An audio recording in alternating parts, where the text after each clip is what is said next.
తండ్రి కూతుళ్ల మధ్య ఉండేటువంటి అనురాగాన్ని అనుబంధాన్ని కొంతమంది నికృష్టులు నీచ వ్యక్తులు ఈ సమాజంలో మృగాల్లా తిరుగుతూ ప్రతిదాని వెనుక ఒక అసభ్యకరమైనటువంటి ఆలోచనను అంటగడుతుంటారు. అంటే వాళ్లకుండేటువంటి ఆలోచనను అన్నా చెల్లెల బంధం, తండ్రి బిడ్డల బంధాన్ని కూడా అత్యంత అసభ్యకరంగా వర్ణించడం, వగ్రీకరించడము చాలా దారుణం.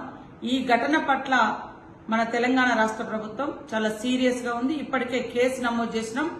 అదేవిధంగా భవిష్యత్తులో కూడా ఇలాంటి దుర్మార్గులు ఇలాంటి చర్యలకు పాల్పడకుండా, ఇలాంటి అసభ్యకరమైనటువంటి పదాలు గాని ప్రచారం గాని జరగకుండా కఠినమైనటువంటి చర్యలు తీసుకోవడానికి మన రాష్ట్ర ప్రభుత్వం కేసు దర్యాప్తు చేస్తా ఉన్నాం, ముమ్మరం చేస్తా ఉన్నాం, కఠినంగా కూడా శిక్షించడం జరుగుతుందని తెలియజేస్తాం. తండ్రి కూతుళ్ల మధ్య ఉండేటువంటి అనురాగాన్ని అనుబంధాన్ని కొంతమంది నికృష్టులు నీచ వ్యక్తులు ఈ సమాజంలో మృగాల్లా తిరుగుతూ ప్రతిదాని వెనుక ఒక అసభ్యకరమైనటువంటి ఆలోచనను అంటగడుతుంటారు. అంటే వాళ్లకుండేటువంటి ఆలోచనను అన్నా చెల్లెల బంధం, తండ్రి బిడ్డల బంధాన్ని కూడా అత్యంత అసభ్యకరంగా వర్ణించడం, వగ్రీకరించడము చాలా దారుణం. ఈ ఘటన పట్ల మన తెలంగాణ రాష్ట్ర ప్రభుత్వం చాలా సీరియస్ గా ఉంది. ఇప్పటికే కేసు నమోదు చేసినాం.